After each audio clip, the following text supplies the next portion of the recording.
أعوذ بالله السميع العليم من الشيطان الرجيم من همزه ونفخه ونفثه بسم الله الرحمن الرحيم لقد جاءكم رسول من أنفسكم عزيز عليه ما عنتم حريص عليكم بالمؤمنين رؤوف رحيم فإن تولوا فقل حسبي الله لا إله إلا هو عليه توكلت وهو رب العرش العظيم سبحان ربك رب العزة عما يصفون وسلام على المرسلين والحمد لله رب العالمين۔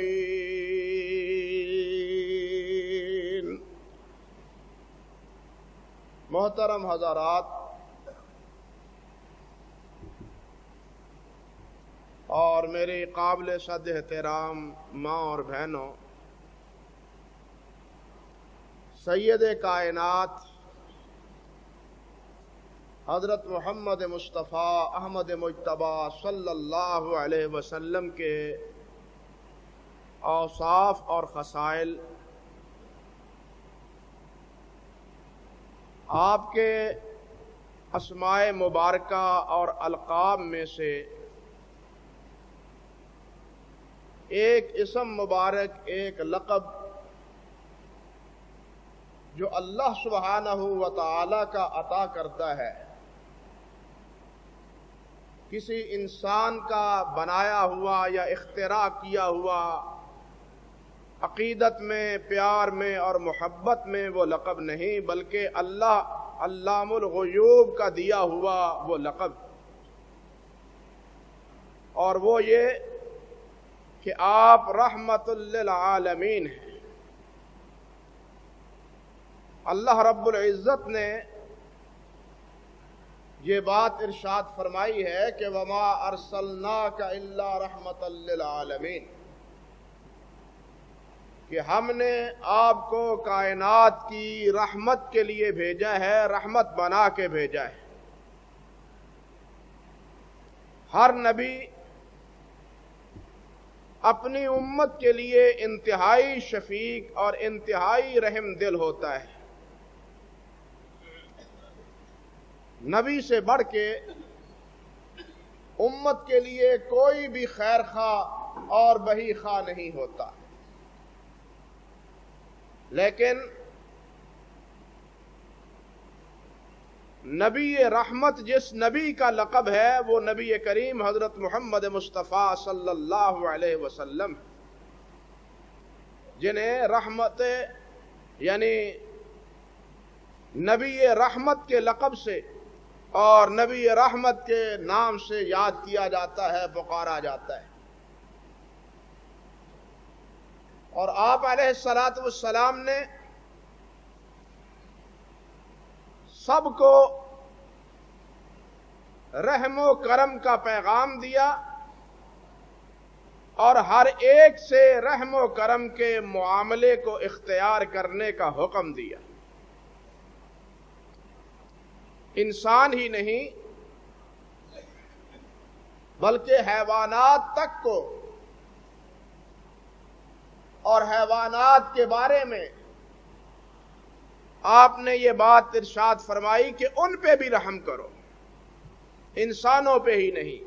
حیوانوں کے لیے بھی آپ نے رحمت کا سبق اور حکم دیا ہے۔ بلکہ آپ نے تو ایک اصول اور ضابطے کے مطابق یہ بات ارشاد فرمائی، جس طرح کہ حضرت عبداللہ ابن مسعود رضی اللہ تعالی عنہ سے روایت ہے کہ آپ نے فرمایا ارحم من فی العرش یرحم کا من فی السماء، کہ زمین والے پہ تم رحمت کر اور آسمان والا اللہ وحدہ لا شریک تم پہ رحمت کرے گا۔ ایک حدیث میں جمع کے طور پہ تمام کو یہ حکم دیتے ہوئے فرمایا ارحموا من فی الارض یرحمکم من فی السماء، کہ زمین پہ تم رحم و کرم کا معاملہ کرو، اللہ وحدہ لا شریک وہ تمہارے ساتھ رحم و کرم کا معاملہ فرمائیں گے۔ یعنی مطلقاً ہر ایک کے لیے نبی کریم صلی اللہ علیہ وسلم نے رحمت کی تلقین اور رحمت کا حکم دیا ہے۔ ایک حدیث کے لفظ ہیں، حضرت عبداللہ ابن عمر بن عاص رضی اللہ تعالی عنہ روایت کرتے ہیں، اور امام احمد بن حنبل رحمۃ اللہ علیہ نے اسے نقل کیا ہے۔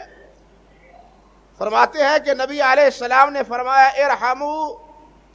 ارحموا تراحموا واغفروا یغفر لکم، رحمت کرو تمہارے اوپر رحمت کی جائے گی، لوگوں سے درگزر کرو انہیں معاف کر دو، ان کے خطائیں اور قصور ان کو نظر انداز کرو، اللہ سبحانہ و تعالی تمہارے گناہوں سے نظر اندازی فرمائیں گے، اللہ تمہارے گناہ معاف فرمائیں گے، تم لوگوں کی خطائیں معاف کر دیا کرو، چشم پوشی کیا کرو، درگزر کیا کرو، اللہ سبحانہ و تعالی تم سے درگزر فرمائیں گے، تم سے چشم پوشی فرمائیں گے۔ اللہ اکبر۔ بلکہ آپ نے فرمایا کہ جو انسان من لا یرحم لا یرحم، من لا یرحم لا یرحم، جو رحمت نہیں کرتا اس پہ رحمت نہیں ہوتی۔ یعنی جو رحمت نہیں کرتا لوگوں کے ساتھ، جانوروں کے ساتھ، ہر ایک کے ساتھ رحم و کرم کا معاملہ جو انسان نہیں کرتا، لا یرحم، اس کے ساتھ بھی رحم و کرم کا معاملہ نہیں ہوتا۔ یا جس طرح نبی علیہ السلام نے فرمایا، صحیح مسلم کے الفاظ ہیں کہ من لا یرحم الناس لا یرحمہ اللہ، جو لوگوں پہ رحمت نہیں کرتا اللہ سبحانہ و تعالی بھی ان پہ رحمت نہیں فرماتے۔ آپ ان احادیث سے اور نبی علیہ السلام کے ان فرامین سے اندازہ کر سکتے ہیں کہ مختلف اسلوب میں، مختلف طریقوں سے نبی کریم علیہ السلام نے کس طرح انسانوں کے ساتھ، بلکہ تمام دوسرے لوگوں کے ساتھ، انسان ہی نہیں، مسلمان ہی نہیں، دوسرے لوگوں کے ساتھ بھی اور حیوانات کے ساتھ بھی کس طرح نبی علیہ السلام نے رحم و کرم کی تلقین فرمائی۔ یہ بالکل اسی طرح جس طرح اللہ سبحانہ و تعالی نے فرمایا نا کہ حل جزاء الاحسان الا الاحسان، احسان کا بدلہ احسان۔ اگر کوئی نیکی کرے گا تو اس کا بدلہ نیکی ہی پائے گا، نیک اور بھلا معاملہ کسی سے کرے گا تو اللہ سبحانہ و تعالی بھی اس کے ساتھ بھلائی کا اور نیکی کا معاملہ فرمائیں گے۔ اور یہ ایک ایسا اسلوب ہے کہ جس کو مختلف انداز سے مختلف چیزوں کے بارے میں نبی علیہ السلام نے بیان فرمایا ہے۔ ایک حدیث میں آتا ہے کہ اللہ احکم الحاکمین نے ارشاد فرمایا کہ یا عبدی، اللہ نے فرمایا، یعنی حدیث قدسی ہے، یا عبدی، اللہ نے فرمایا اے میرے بندے، انفق علیک، اللہ کی راہ میں خرچ کرو، تمہارے اوپر خرچ کیا جائے گا۔ یعنی جس قدر تم اللہ کی راہ میں خرچ کرو گے اسی قدر اللہ تمہارے اوپر خرچ فرمائیں گے، تمہیں رزق سے نوازیں گے۔ حضرت عائشہ رضی اللہ تعالی عنہا سے نبی علیہ السلام نے فرمایا کہ عائشہ گن گن کے نہ دیا کرو،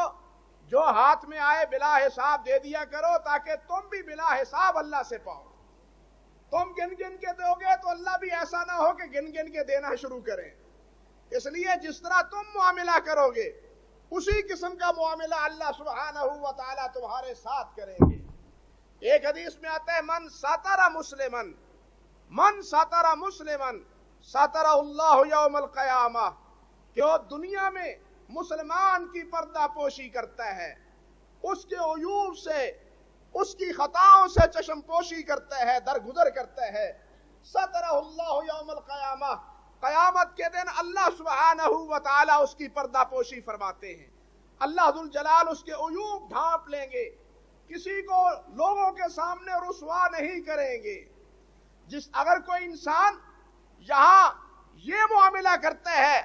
کہ کسی سے چشم پوشی کرتا ہے، درگزر کرتا ہے کہ اس کی توہین نہ ہو، اس کی بے عزتی نہ ہو، لوگ اس کے بارے میں طعنہ زنی شروع نہ کر دیں، اگر اس بات کو ملحوظ رکھتا ہوا وہ کسی کو پردہ پوشی نہ کرتا ہے، ستر پوشی کرتا ہے، تو نبی علیہ السلام نے فرمایا قیامت کے دن اللہ سبحانہ و تعالی بھی اس کی ستر پوشی فرمائیں گے، اس کے عیوب کو ڈھانپ لیں گے۔ قیامت کے دن اللہ سبحانہ و تعالی اس کو بھی کائنات کے سامنے رسوا اور ذلیل نہیں کریں گے۔ اسی طرح ایک حدیث میں آتا ہے نبی علیہ السلام نے فرمایا لا یستر عبد عبدا فی الدنیا الا سترہ اللہ یوم القیامہ، کہ جو بھی انسان اس دنیا میں انسان پہ کی چشم پوشی کرتا ہے، اس سے پردہ ڈالتا ہے، اس پہ اس کے عیوب کو ڈھانپتا ہے، اس کو نشر نہیں کرتا، لوگوں کے سامنے بیان نہیں کرتا۔ ہماری روش تو بالکل اس کے برعکس، کسی کی کوئی کوتاہی، کوئی کمی معلوم ہو جائے تو ہم چراہوں پہ بیٹھ کے، دکانوں پہ بیٹھ کے، مجلسوں میں اس کو نشر کرتے ہیں اور اس کو ذلیل اور رسوا کرنے کی کوشش کرتے ہیں، مگر یہ نہیں دیکھتے کہ اگر آج میں کسی کو نشر کر رہا ہوں، اس کے عیوب کو لوگوں کے سامنے اچھال رہا ہوں، تو کل میرے عیوب بھی اسی طرح اچھالے جا سکتے ہیں، میرے عیوب کو بھی لوگوں کے سامنے اسی طرح ظاہر کیا جا سکتا ہے، مجھے بھی ذلیل بنایا جا سکتا ہے۔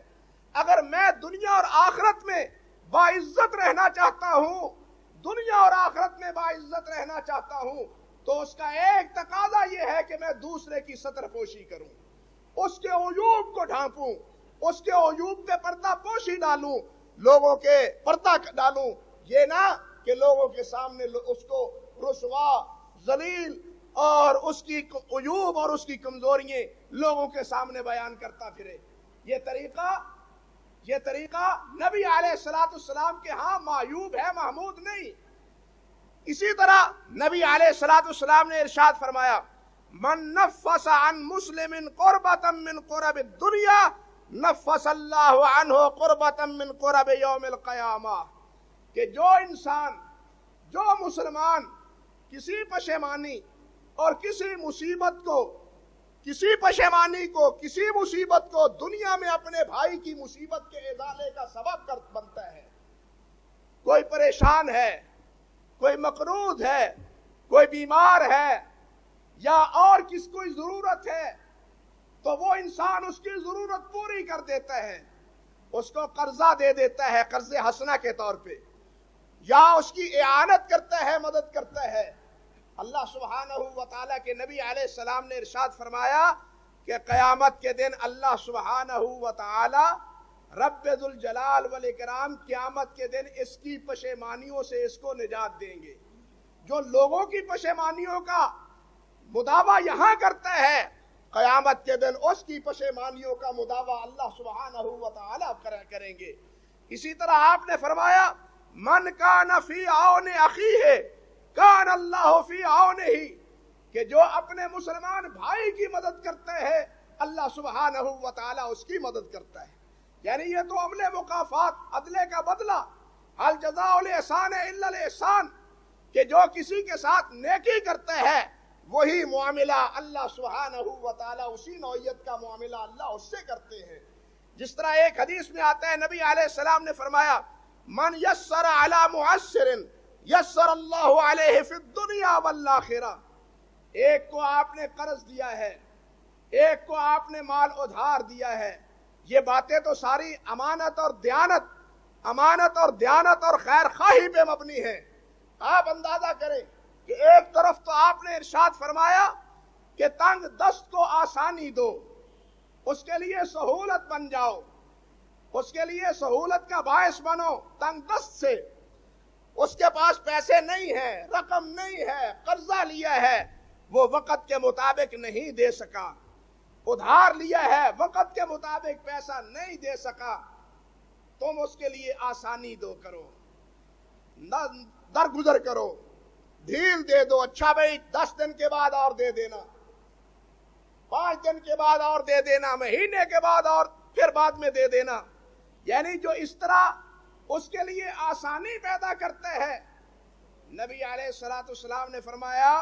اللہ سبحانہ و تعالی اس کے لیے دنیا اور آخرت میں آسانیاں پیدا فرماتے ہیں، دنیا اور آخرت میں آسانیاں پیدا فرماتے ہیں۔ آپ نے یہ بھی بات ارشاد فرمائی کہ جو کسی کو قرض دیتے ہیں وہ وقت پہ قرض ادا نہیں کر سکا، وقت پہ قرض ادا نہیں کر سکا، اب جتنے دن وہ مہلت دے گا اس کے نامہ اعمال میں اتنے ہی پیسے بطور صدقہ کے ثواب کے اس کے نامہ اعمال میں لکھے جائیں گے کہ یہ روزانہ اتنے پیسے اللہ کی راہ میں صدقہ کرتا رہا۔ آپ اندازہ کریں کہ مقروض کے ساتھ آسانی پیدا کرنا اور اسے مہلت دینا، اس کا اللہ ذوالجلال کے ہاں کیا اجر اور اللہ ذوالجلال کے ہاں اس کا کیا ثواب ہے۔ لیکن اس کے مقابلے میں آپ نے یہ بھی بات فرمائی، اس کو بھی سمجھایا ہے، قرض دینے والے کو جہاں حوصلہ دیا اس کو دھمکی دی ہے کہ تم حوصلہ رکھو، تمہارے نامہ اعمال میں اجر و ثواب بڑھتا چلا جا رہا ہے۔ تو نے جو اپنے بھائی کو ڈھیل دی ہے، مہلت دی ہے، اس کا اللہ ذوالجلال سے تم اجر پاؤ گے، ثواب پاؤ گے۔ اور دوسری طرف جس نے قرضہ دینا ہے اس کو یہ بات ارشاد فرمائی کہ مطل الغنی ظلم، کہ جو پیسے ہوتے ہوئے بھی پھر قرضہ نہیں دیتا، ٹال مٹول کرتا ہے،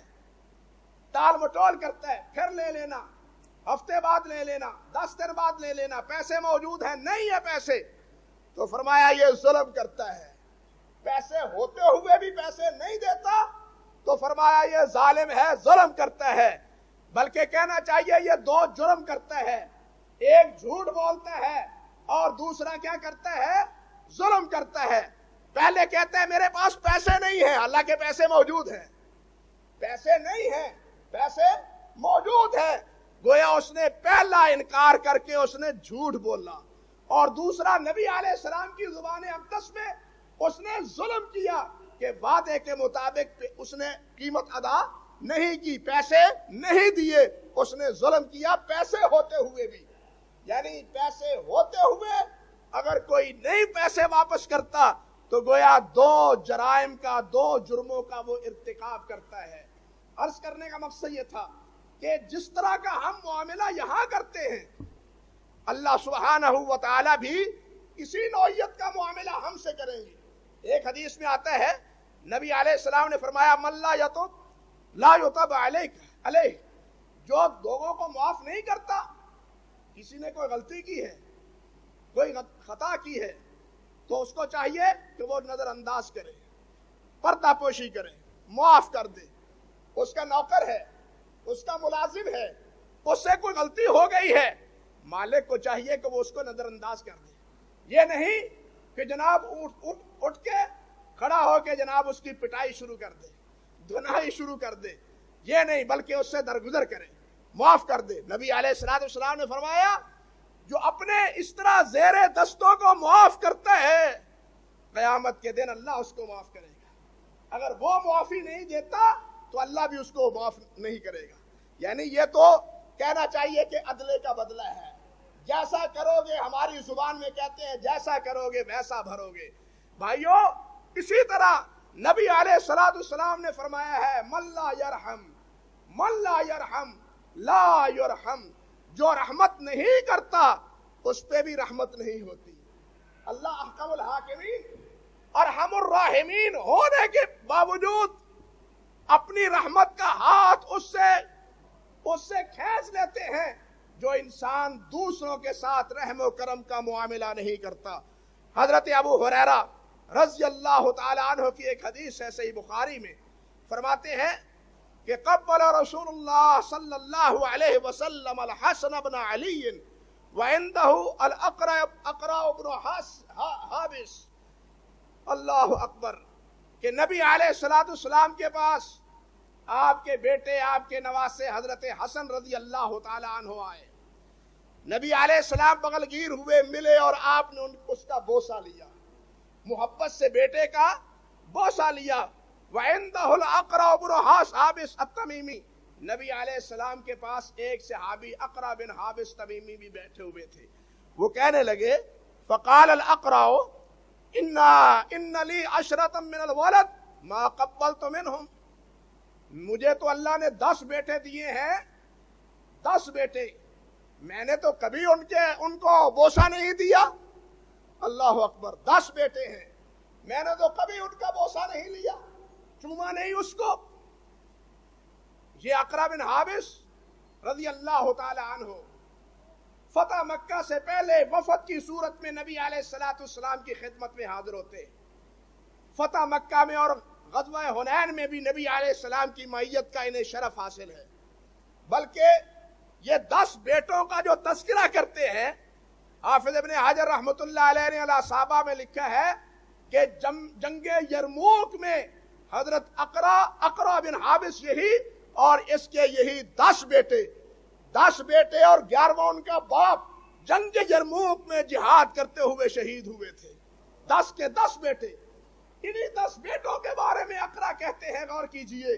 کہ حضور میرے 10 بیٹے ہیں, میں نے تو انہیں کبھی نہیں چوما, میں نے تو ان کو کبھی بوسا نہیں ان کا لیا. تو نبی علیہ السلام نے ارشاد فرماتے ہیں ابو ہریرہ فناظر الیہ رسول اللہ صلی اللہ علیہ وسلم, نبی علیہ السلام نے اقرع کی طرف دیکھا رضی اللہ تعالی عنہ اور فرمایا من لا یرحم لا یرحم. اقرع یہ کیا کہتے ہو, اور سن لو, جو رحمت نہیں کرتا اس پہ اللہ سبحانہ و تعالی کی رحمت نہیں ہوتی. تم کیوں اپنی اولاد کے ساتھ پیار نہیں کرتے, ان کے ساتھ رحمت کا اور شفقت کا اور مہربانی کا تم کیوں معاملہ نہیں کرتے اپنی اولاد کے ساتھ؟ آپ اس سے اندازہ کریں کہ نبی کریم حضرت محمد مصطفیٰ صلی اللہ علیہ وسلم نے حضرت اقرع جلیل القدر صحابی ہونے کے باوجود انہیں کس انداز سے خبردار فرمایا ہے. اسی طرح حضرت عمر فاروق رضی اللہ تعالیٰ عنہ کے بارے میں موجود ہے تاریخ کے اوراق میں کہ وہ بیٹھے ہوئے ہیں, ان کا کاتب بیٹھا ہوا ہے اور کاتب کو لکھوا رہے ہیں کہ یہ لکھ دو کہ میں تمہارے پاس فلاں آدمی, یہ آدمی, اس کو گورنر بنا کے تمہارے طرف روانہ کر رہا ہوں. یعنی گورنری کا پروانہ, گورنری کی تحریر یہ لکھ کے حضرت عمر فاروق رضی اللہ تعالیٰ عنہ بھیجنا چاہتے ہیں. اسی اثناء میں ایک بیٹا آیا حضرت عمر فاروق رضی اللہ تعالیٰ عنہ کا, وہ آیا اور اس نے حضرت عمر فاروق سے پیار کیا اور حضرت عمر فاروق رضی اللہ تعالیٰ عنہ نے بھی آگے بڑھ کے اس سے بغل گیر ہوئے اور اس کا بوسہ دیا. جب یہ بات اس نے دیکھی تو وہ کہنے لگا میری بھی اولاد ہے, ما قبلت واحدا منہم, میں نے تو کبھی اپنی اولاد کا اس طرح بوسہ نہیں لیا. آپ بوسے لیتے ہیں اپنے بیٹے کے ولا. اچھا فرماتے ہیں فقال له یا عمر, حضرت عمر فاروق رضی اللہ تعالی عنہ نے فرمایا ما جریرتنا نحن ان کان اللہ عز وجل قد نظر رحمت من قلبک. پھر ہمارا کیا گناہ ہے, وہ ہمارا کیا قصور ہے؟ اگر اللہ سبحانہ و تعالی نے تمہارے دل سے رحمت نکال دی ہے تو اس میں ہمارا کیا جرم ہے؟ بات سمجھے؟ پھر فرماتے ہیں فقال انما یرحم اللہ من عبادہ الرحماء, کہ اللہ اپنے ان بندوں پہ رحمت کرتے ہیں جو دوسروں کے ساتھ رحم و کرم کا معاملہ کرتے ہیں. یہ فرمانے کے بعد وہ جو منشی تھا نا, لکھنے والا, اس کو کہا یہ کاغذ مجھے دو, کاغذ پھاڑ دیا. وہ گورنری کا کاغذ جو لکھوا رہے تھے حضرت عمر فاروق رضی اللہ تعالیٰ عنہ, اس کو پھاڑ دیا اور فرمایا من لم یرحم اولادہ فکیف یرحم الرعیہ.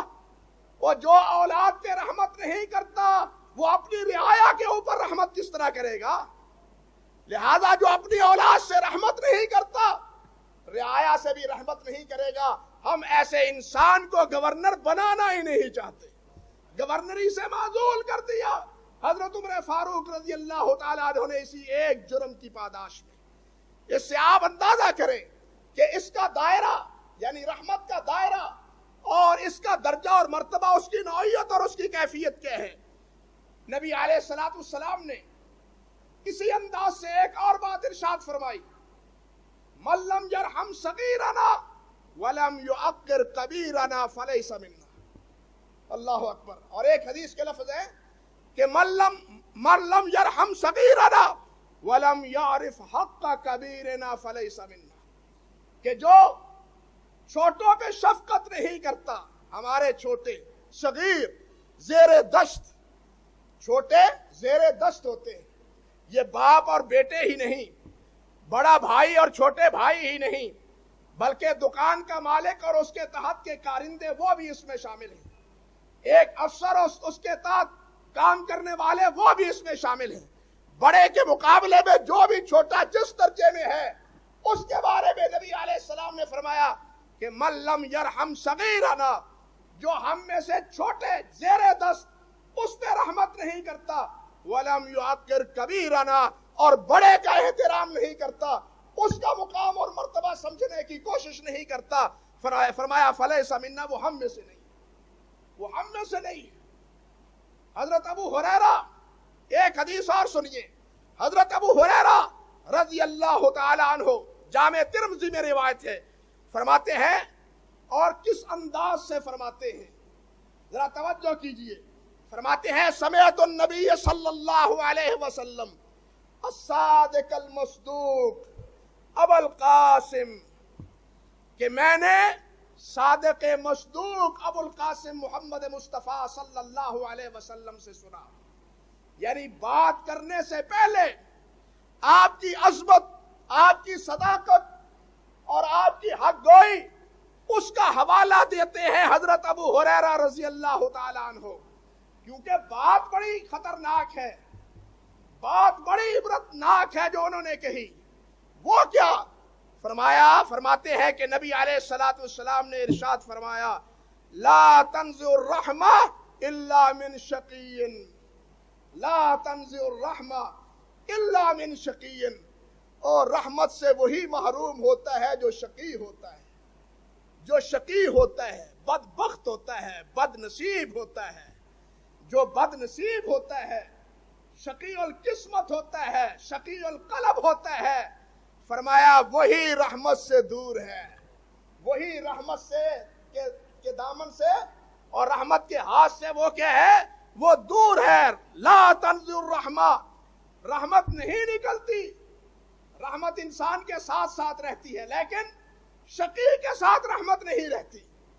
اب شقی کون ہے؟ شقی قرآن کی اصطلاح میں جہنمی ہے۔ غور کیجئے، شقی قرآن کی اصطلاح میں کون ہے؟ جہنمی ہے۔ اسی لیے تو حضرت ابو ہریرہ رضی اللہ تعالی عنہ نے یہ روایت بیان کرتے ہوئے یہ بات پہلے کہہ دی کہ سمعت النبی صلی اللہ علیہ وسلم الصادق المصدوق، میں نے سچے جن کی تصدیق کی گئی ہے، جن کو سچا کہا گیا ہے، میں نے ان سے یہ لفظ سنے ہیں کہ آپ نے فرمایا لا تنزع الرحمہ الا من شقی، کہ شقی ہی سے رحمت جو ہے وہ کیا ہوتی ہے، وہ دور ہوتی ہے۔ اس لیے کہ شقی وہ ہے جو قرآن کی اصطلاح میں جو جہنمی ہے۔ آپ سورت ہود پڑھیں اور سورت ہود کی آیت نمبر 105 سے 108 آیت کی تلاوت کریں، جس میں اللہ سبحانہ و تعالیٰ فرماتے ہیں یوم یأتی لا تکلم نفس الا بإذنہ فمنہم شقی وسعید، فمنہم شقی وسعید، فرمایا قیامت کے دن کوئی بھی انسان اپنی مرضی سے نہیں بولے گا جب تک اللہ کی اجازت نہ آئے، اللہ اجازت نہ دے، اللہ ذوالجلال اجازت نہ دے، اس وقت تک کوئی انسان زبان نہیں ہلا سکے گا۔ زبان ہوتے ہوئے بھی زبان گنگ ہے، زبان ہوتے ہوئے گنگ ہے، نہیں بول سکتی، اللہ بلائے گا اس زبان کو۔ یہ آج جو چر کرتی چلی جا رہی ہے، بولتی ہی چلی جا رہی ہے، رکنے کا نام نہیں لیتی، قیامت کے دن اس کو روک دیا جائے گا، اور یہ تبھی بولے گی جب اللہ اس کو بولنے کی اجازت دے گا۔ فرمایا یوم یات لا تکلم نفس الا باذنہ، کوئی بھی اللہ کی اجازت کے بغیر قیامت کے دن نہیں بولے گا۔ فرمایا فمنہم شقی و سعید، لوگوں میں وہ بھی ہیں جو شقی ہیں اور وہ بھی ہیں جو سعید ہیں۔ فرمایا فَأَمَّا الَّذِينَ شَقُوا فَفِي النَّارِ، اللہ اکبر، فَأَمَّا الَّذِينَ شَقُوا فَفِي النَّارِ، فرمایا جو شقی ہے وہ جہنم میں جائیں گے، جو شقی ہیں وہ جہنم میں جائیں گے۔ وَأَمَّا الَّذِينَ سُعِدُوا فَفِي الْجَنَّةِ خَالِدِينَ فِيهَا مَا دَامَتِ السَّمَاوَاتُ وَالْأَرْضُ، اور جو سعادت مند ہیں وہ جنت کی راہ لیں گے، اور جب تک اللہ چاہے گا وہ جنت میں رہیں گے۔ یہاں دو قسم کے لوگوں کا تذکرہ ہے، ایک سعید اور دوسرا شقی۔ شقی کے بارے میں فرمایا ہے کہ وہ جہنمی ہے۔ شقی کون ہے؟ کہ وہ جہنمی ہے۔ اور حضرت ابو ہریرہ رضی اللہ تعالی عنہ وہ بھی گویا یہی اشارہ کرتے ہیں نبی علیہ السلام کے اس وصف کو بیان کرتے ہوئے کہ قال النبی صلی اللہ علیہ وسلم الصادق المصدوق، سچے سچ بولنے والے جن کی سچائی کی تصدیق کی گئی، انہوں نے یہ بات ارشاد فرمائی ہے کہ لا تنزل الرحمہ الا من شقی، کہ جو شقی ہے اسی سے رحمت جو ہے وہ نکل جاتی ہے۔